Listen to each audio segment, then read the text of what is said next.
আমার স্বরচিত একটি কবিতা আপনাদের পাঠ করে শোনাচ্ছি। কবিতাটির নাম প্রজ্বলিত অগ্নিশিখা মায়ের বক্ষস্থল। কবি দিলীপ কুমার মণ্ডল।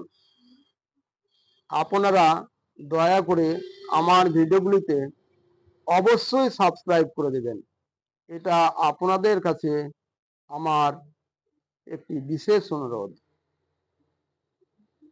ছেলে মেয়ের ব্যথায় মায়ের মতন কেউ তো এমন কাঁদে না সারা জীবন।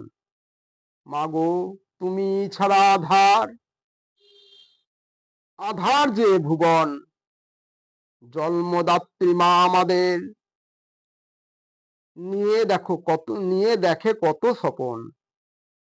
কুপথে বিপথে আমাদের মন যেতে চায়, তুমি ছাড়া কেউ তো ডাকে না আয় ফিরে আয়।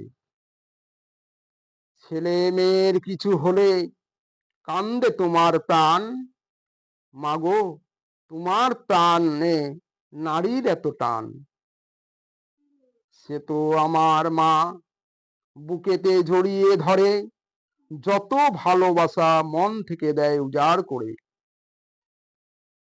সয় গো যত যাতনা সারা জনম আমার মা, পৃথিবীতে মায়ের মতন হয় না কারো তুলনা।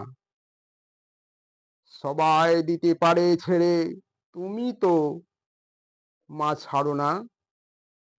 নিজে না খেয়ে খাওয়াও তুমি, তুমি তো খাও না।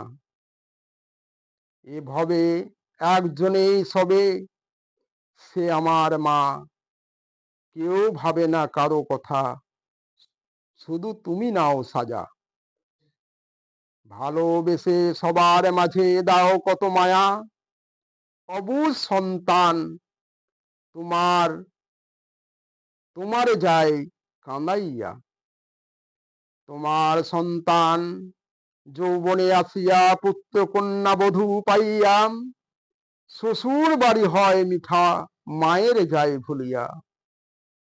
10 মাস 10 দিন মায়ের গর্ভে ছিলাম, বুঝে না সে কথা। মিছে মহে মন ভুলে যায় মায়ের কথা। সকল আশা ভালোবাসা দুঃখে মায়ের হয় শেষ। বুক ভরা ব্যথা নিয়ে চিরদিনের মতো যাও গো তুমি ছেড়ে এ দেশ।